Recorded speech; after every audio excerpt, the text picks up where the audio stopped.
Ang mabuting balita ng Panginoon ayon kay San Mateo.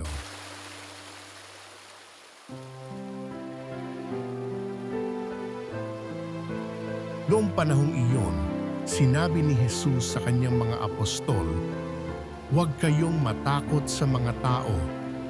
Walang natatago na di malalantad o nalilihim na di mabubunyag.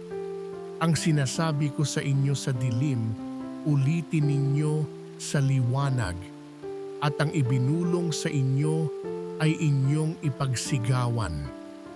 Huwag ninyong katakutan ang pumapatay ng katawan, ngunit hindi nakapapatay ng kaluluwa.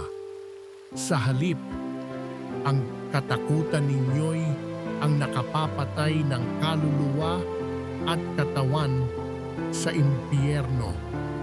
Hindi ba ipinagbibili ang maya ng 2 pera? Gayunman, kahit isa sa kanila'y hindi nahuhulog sa lupa kung hindi kalooban ng inyong Ama. Maging ang buhok ninyo'y bilang na lahat, kaya huwag kayong matakot, higit kayong mahalaga kaysa libu-libong maya. Ang sinumang kumilala sa akin sa harapan ng mga tao ay kikilamin ko rin naman sa harapan ng aking Amang nasa langit.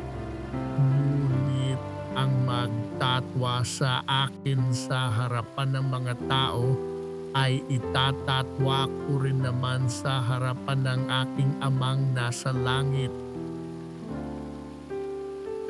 Ang mabuting balita ng Panginoon